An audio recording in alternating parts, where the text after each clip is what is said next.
Hello and welcome back to the Dragon and Bear Show, where, we're actually back in the DC universe now, after taking that little break for Dragon Prince. So, we're back in the DC universe to cover the, solo Teen Titans movie with the Justice League involved. Woo! It's so much better. Judas Contract. Yeah, that's why it's called. I couldn't remember the Judas part. I just kept saying it as Teen Titans something contract. It's Judas Contract. I think it came out in 2017, 16. I think it's 17 off the top of my noggin. Off the top of the old noggin. But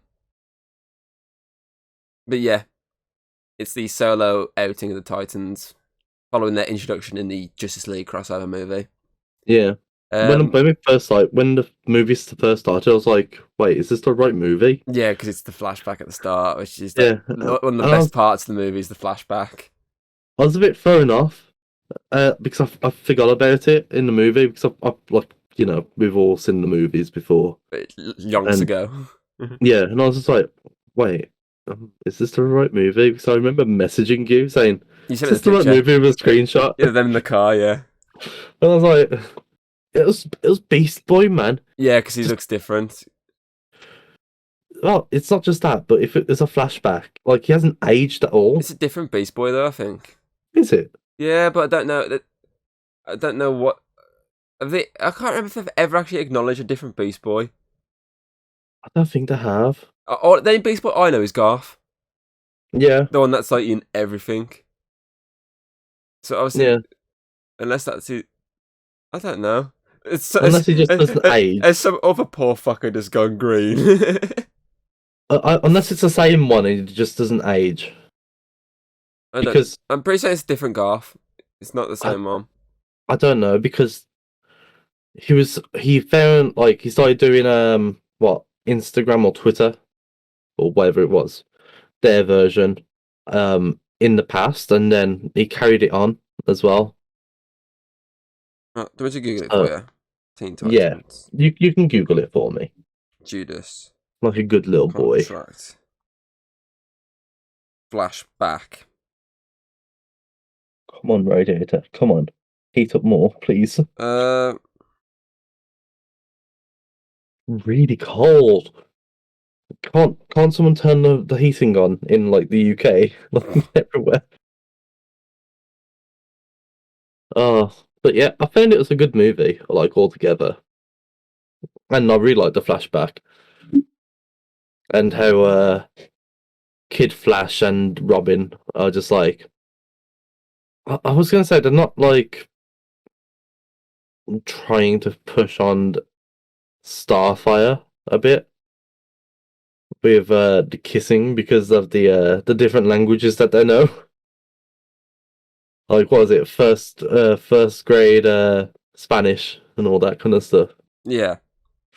I mean, I myself, I know a bit of Portuguese now. I know a bit of Italian. I know a bit of French. Tiny bit of Japanese. So if Starfire's out there, my lips are here. Yeah, I can't find any sort of explanation on this. Yeah. I mean, I look at the two pictures of him, but I just can't see for the life. If it's a male Starfire kind of feel, then definitely my lips are here for you to learn the languages that I know, which aren't very many, or a high level. Fair, if anyone knows the whole Beast Boy situation, they can put it in the comments. They can help us out here. Yeah, because we're too stupid to figure it out. Yep. See, I agree, it's good. But I'm not anyone who agrees on this. Hayden had the same mindset when we spoke about it last night. It feels more like a concluding chapter in a trilogy, not the middle movie, not a sequel. It feels like this should have been a third movie, not the second movie. Because the whole terror situation. Yeah, because you could have had something that built up terror a bit. She was introduced at the end of Justice League vs. Teen Titans in a little cameo. Yeah. And now it's the case of, this is like, I think it says this is like a year or two later. Which I think it was a year later because it was her. She'd been there for a year. 1 year. Yeah. So we haven't seen that yet. It's actually just the case of we saw her Oh. fly into Titan's Tower, and then we saw her snap and basically just destroy the Titans from the inside out. But that whole emotional arc of the betrayal, the whole emotional arc of It doesn't catch us, so does it? obviously the situation with Slade, it doesn't fully hit as it should Yeah. because you don't have real feelings for her. Yes, you're feeling these bad things because of obviously how she was treated and whatnot as a kid when she got her powers, but I feel like if that was explored in the second film, then come this point in this movie, you'd think, okay, I'm shocked now with what she's done, and then I'm sad with the ending and the outcome of it all. Oh, definitely. So it feels good, but it feels kind of like fucking. We had this issue with Batman versus Robin, the whole Court of Owls situation. Like that didn't feel right for that movie. It could have been more fleshed out.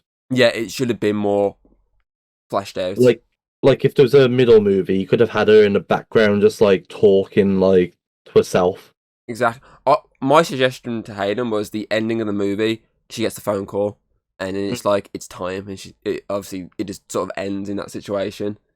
That would have worked out better. But as I say, other than that, I do love this movie. I think it's a pretty solid film. I like it. The whole obviously bringing Slade back. Obviously, it's really cool because I did like Deathstroke. I mean, I tried to find a Deathstroke t-shirt, couldn't find it, so I'm stuck with South Park. I'm just wearing a normal, basic, multicolour blue t-shirt because I'm a basic bitch. I mean, you know my love for Deathstroke. I mean, I think I said it during the Batman and Robin, Son of Batman, sorry, review we did, because obviously he was the main antagonist of that. And it's the same with this, because obviously, yes, we have Brother Blood, but he's kind of more like an endgame boss fight. Yeah. And just the subplot of the movie, whereas Slade is obviously the overarching plot and basically the mini boss fight. Which, you know, kind of does sum up Slade because that's how he is in the games. In Arkham Origins and Arkham Knight, he's more of a mini boss fight, not the big boss fight. So it kind of sums up Slade in a sense. I like how they just ended up just beating the shit out of Brother Blood. Yes, they just all kicked the crap out of him. And then, like, the final thing is... Yep. But yeah, obviously the action in this, as you say, with the kicking the shit out of Blood is pretty good. It's another solid action animated flick from the DC universe. I've got to wonder though, like, what was the point in having the two, like, Nightwing and Robin in the machine at the end? Because it's not like they've got superpowers. I mean, they've got, like... Well, Hayden made that joke while watching it. She goes, oh no, Damien's in the machine. He's going to get the power of being a dick. Or the power of being a rich little child. But Dick's in the machine as well. He's going to get the power of being two dicks. But yeah, I do understand what you're saying. It's like he's getting the powers from all his... Unless it's just the case of the tactical sense. Yeah, because if it's tactical, but then he didn't really... use that because he got his ass kicked. Yeah. Who knows? It's just there just for reasons. But talking about that, I do like the fact that obviously Dick is part of this movie because he's always been like a mini part of all the films so far. Like the main Batman movies. He hasn't been like... Apart from Bad Blood, when he was pushed as Batman for a while. Yeah, I do like a bit of Dick. This is the first time he's actually been like a sort of leader in a sense, because obviously him and Corey have been joint leaders of the Titans. But Corey feels like a bit pushed out, I think, at some points. Yeah, it's also weird that he's now wearing the red Nightwing outfit rather than the blue one. He's been wearing the entire fucking franchise. I prefer the blue one. I do prefer the blue one. Yeah. But yeah, obviously this one as well deals a lot more with Starfire's backstory, which is quite cool. There's a lot more emotional attachment to obviously Beetle, which is nice. Garth gets a lot of time to be the comedic genius as he is. Do not push. Beep. I do love Beast Boy. And then Dick's just like, come on, Garth. The only one that really gets left out of all this realistically is Raven. Yes. I know she got like the Justice League vs Teen Titans movie, but in this movie, everyone feels like they have their own little moments, but she doesn't really. Apart from that bit Yeah. at the end when she goes, "You want to see a real demon?" and then she goes Azarath, Metrian, and then goes red. That's the only time she really gets a time to shine. Really, she's kind of pushed out, which Yeah. feels a shame when everyone else is getting a moment. Like she deserved like something within this, like maybe dealing a bit more with Trigon on her head, because I don't think that's really addressed then until Oh, the that's what last we could have done with the In Between movie, was her dealing with Trigon. Trigon? Trigon. Trigon Jin. With her dealing with Trigon and the new Terror Yeah, being added into it. that could have been. So they could have had a in between with that. And then you could have looked over that fact of she's not really part of this because she had 2 movies. Yeah. Yeah, I 100% agree with you there, sir. What else we got? I do say though, obviously the whole getting Nightwing now, it does feel weird because the last movie, obviously Justice League vs Teen Titans, set up Cyborg as part of this team. Yeah. And he's not even referenced or anything in this movie. He's literally just pushed out of it. But maybe he was snapped. But the last shot of the fucking the introduction movie was him bringing them pizza, and then being like, "Oh, this is awkward." Like the old team and the new team spotting me here.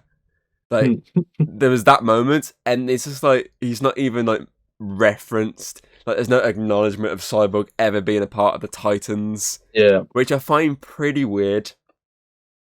Like they must have had their reasons. That's another thing that I find a bit of a drawback with this film is that concept. I mean, yes, okay, Cyborg probably would have predicted half of the shit that went wrong, but it is still the case of he still probably could have been in it some sort of, even if he's not a part of the Titans, like an advisor to the Titans, like you see Dick talk to him on the computer or something.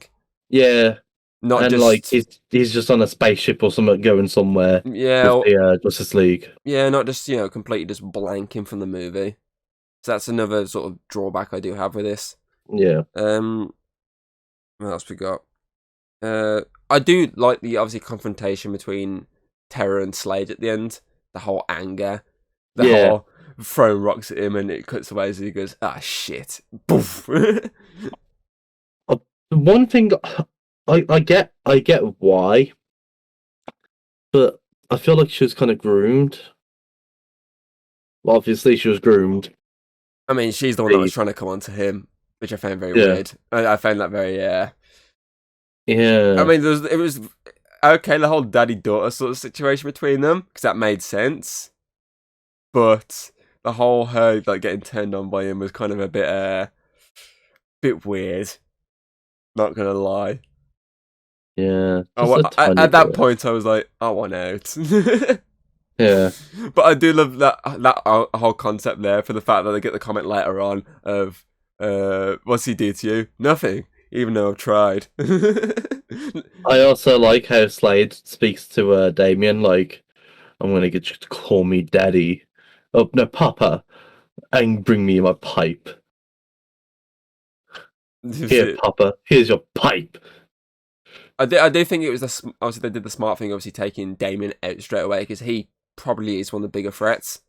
Yeah, he's the one that would have sussed it out anyway. Like he's the one that would have made this plan collapse. Well, he basically did anyway. Yeah, he was following her to see what she was up to.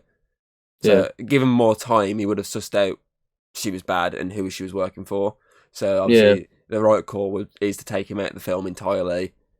And then slowly but sure, like very slowly, take out the League. Obviously, Beetle, Beast Boy, Starfire, Raven, and just leave obviously Nightwing left to go by himself. Who has to hold his own against Slade, who basically looks like he's killed him, and you're like, oh! And it's just he's not dead. It's like it's like he's gonna be the one to save the day here. But it is pretty cool when he obviously damages his arm. And he has to basically smash his arm back into place. Like, that is a full-on Batman move, that is. Like, it's something that Bruce would do mid-combat. Oh, I broke my arm. Fucking smash it back into place. There we go. I don't think I broke it. I think it was dislocated. Well, you know what I mean. Dislocated, broken. Not the same thing, but yeah. It's too early in the morning for this. It's 11:15. Yeah, I've only been awake for 40 minutes. Fuck's sake, Tom. You're worse than me today. What, That's normally I that's normally woke up. me thing. I woke up at like 4 o'clock this morning and went back to bed at 6:30. So don't judge me. I'm judging you anyway. But yeah, that was like a straight up Bruce move, and you can see that he was obviously brought up by him. I mean, Yeah. that was pretty cool. Obviously, the Sons of Batman fighting Slade. I mean, that was pretty like a decent fight between them. Before obviously Yeah. the whole emotional terror just brings the roof down. Again, that would have been a lot more emotional if you had that extra film. Exactly. But we do get a cameo from Kevin Smith. Yeah. The Kevin Smith podcast. I thought it was quite funny. Yeah, and I heard it was meant to be at like a Comic-Con kind of thing as well. I think that's all my notes on this film. I didn't make any notes. I jotted a few things down because I was really tired last night, so I was in late at the movie. But Yeah. I had the same feeling I had the first time watching it, so it's fine. Yeah. Anything else you want to add? No. I don't think it was got anything. I don't think it was as good as the first one. Well, the Justice League versus Justice League. You son of a bitch! That's my last bit of note where I put my obviously rating. That's my exact comment. I prefer the last Teen Titans movie, the Justice League versus Teen Titans, to this. By the But way, did I just say Justice League versus Justice League? I don't know. I was too mesmerised in the fact that you had the same like mindset as me. But if I roll it back, you probably did. It is you. I mean, you did say Twigon. How you going? Twigon Jin. Yeah, is that everything then? Yep, that's everything Should we from rate me. this bad boy? Yeah. But as I say, I agree with the whole idea that the last one was better than this one. I think the introduction was better just because, you got to see him for the first time in this universe. But I feel like this film would have hit higher if, as I say, you had that middle movie. Yeah, definitely. It would have obviously added that a lot more emotional attachment because it was emotional. It just doesn't get the emotional attachment from you because you can't really feel emotion towards Terra for the fact that she's literally just been introduced in this movie. So yeah, it makes no sense really. So yeah, out of 5, because obviously when we started doing the points now, didn't we? For this one, I'm gonna go with a 4.2 out of 5. It's good, and I honestly do prefer it to Batman versus Robin, and I think Son of Batman. I gave the same. I do prefer it to them, but it's just a case of if you had that meal movie built up terror, it probably would be that 4.5 or above. So yeah, 4.2. Yeah.